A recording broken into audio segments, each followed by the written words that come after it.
All right, so we're going to get into section 2.7 today. Title for it is linear quadratic systems. And our goal is I can solve a linear quadratic system. This is not the first time we've solved systems this year, or in math you've done it a bunch of times. So a reminder, a system is anytime you have two equations, two or more technically, but we'll only see two with what we're going to see today. And in this case, one of them is going to be linear and one of them is going to be quadratic. So you're going to have one that has an x squared term, that's your quadratic, and one that has just an x to the first, there's your linear. So everything we look at today is going to feature that. One quadratic, one linear, and it's a system, and you're trying to find the solution. So conceptually, this literally just means if you were to graph both of these, where do they intersect? Do they intersect once, twice, not at all? And specifically, what are those coordinates? So like right here, they graphed x squared and they graphed y equals 2x, and you see they crossed at two places. So this question is really simple. It just says how many solutions does it have? You'd say it has two real solutions. And that's it.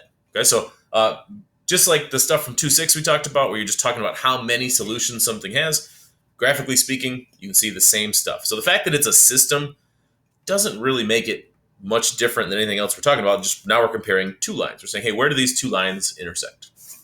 Okay. This next problem here just sort of talks about the three possibilities of what can happen. So same y equals x squared. You can see that graphed here.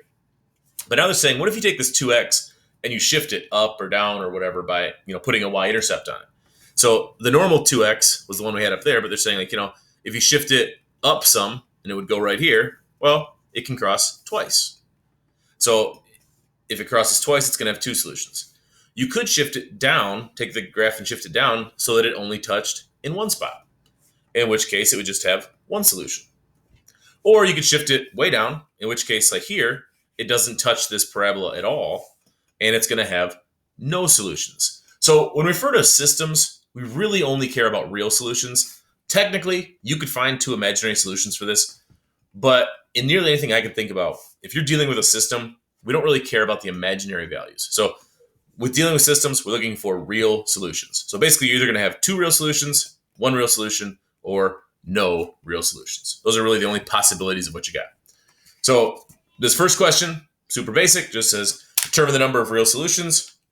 I think the easiest way to do it is to graph it. If we put these in here, let's see, 3x minus 2. So we got our quadratic, we got our linear, and we graph them. And we just look for how many places they cross. Okay, I'm pretty sure that those don't cross, but just to double check, let's zoom in. And yep, don't cross at all. So this is going to be one that has zero real solutions. Again, if you said two imaginary solutions, you're not wrong, but this does just ask about real solutions. So we're saying this does not have any real solutions. So that's conceptually what we're talking about today. Now, the next piece is, how do you find those values? Well, there's a couple ways. You can absolutely use graphing, you can use decimals and that kind of stuff. But the real key, the first thing we're going to kind of look at today is what we call substitution. And this isn't new, but it's sort of putting together a lot of skills that we've done throughout the last couple months, really. So if we have a system like this, so you have your quadratic equation here, and this is actually linear if we move it around a little. So I'm going to move this so it's in like a y equals mx plus b. So imagine if you added the y over and you subtracted the 3 over. So you'd have 2x minus 3 equals y. Now that's a linear function. It's an mx plus b type equation. So we always want to get them both into y equals form. Again, you should remember this from the first chapter of the year when we talked about solving a system. So now that we've got these both solved for y, we can set the two parts equal to each other. And that's what I'm going to do. I'm going to say 3x squared plus 3x minus 5 equals the 2x minus 3. Okay? From here, if we're going to solve this, and again, you absolutely could graph this, but that's not the skill we're really looking at today. And one of the things you got to understand is you don't want to just rely on only graphing for everything, because eventually you're going to hit a wall where you're going to hit problems you can't do. Because to be honest, just trust me, we get to stuff later on that you have to be able to understand how to solve methods like this. So that's what I'm saying. Have your calculator, use it to check things, use it when it doesn't matter, but make sure you understand these skills too. So to solve by substitution, we just want to get everything into standard form. So we're going to subtract the 2x over, We're going to add the 3 over, moving everything to one side so it's in standard form. So now we've got 3x squared plus x minus 2 equals 0. And from here, solve using one of your methods. You could factor this, or you could do quadratic formula.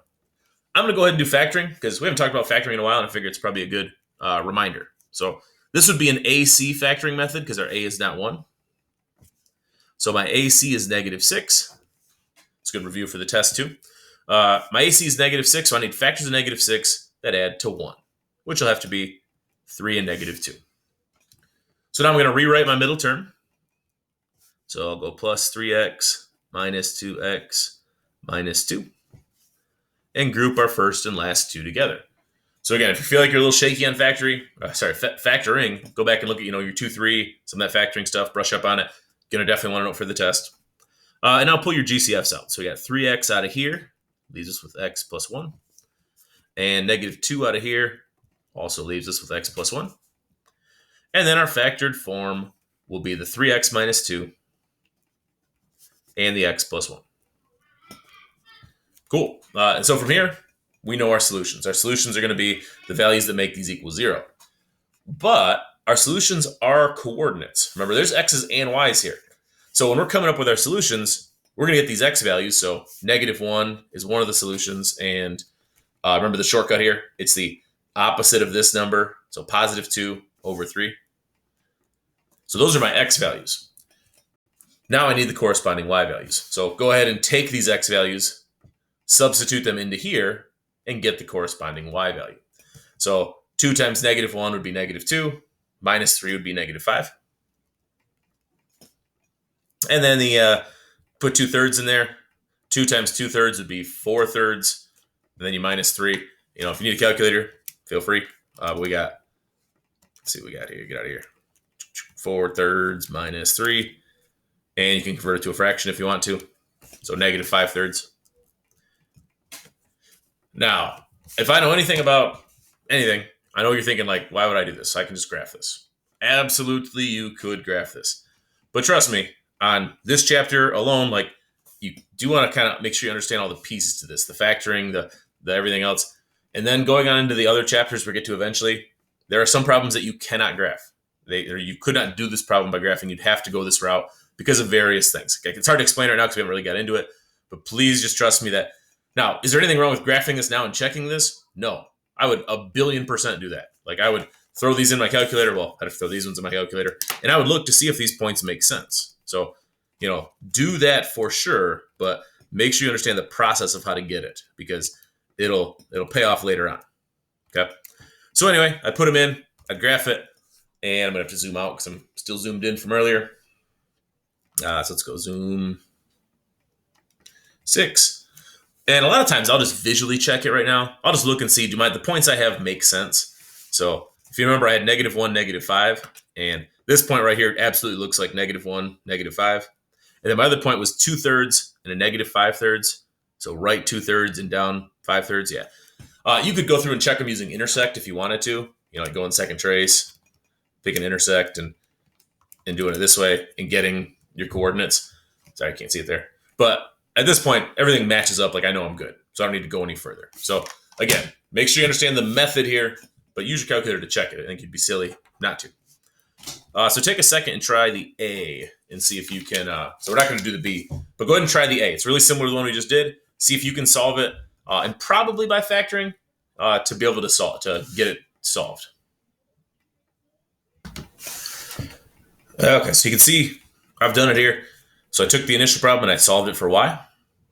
Then I set the first and last equations equal to each other. I moved everything over here to the left side, so I subtracted 2x and I added 16 to get to here. And then I factored. Now, I saw I had a GCF here, so I pulled a 2 out of everything, leaving me with this. And then I factored what was left. I took this part and said, okay, my C value is 4, and I factored 4 into -2 and -2. So I had 2 identical factors, which means I just had the solution of 2 twice. So this is a 1 solution problem. If you remember that multiplicity of 2 thing we talked about, actually in the warm-up, this is that concept again. So this graph and this line are only going to intersect at one place. And then once I had that 2, I took it and I substituted it in up here to get the corresponding y value.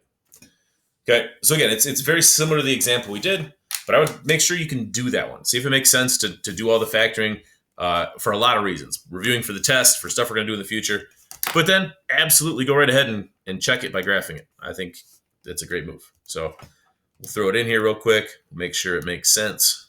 Let's see, 2x minus 16. And oops, I didn't put the square on that one. Okay, now we should be good. So these should intersect in just one spot. So we got our U shape, and we've got our line there. If I zoom out, I'll probably be able to see this better.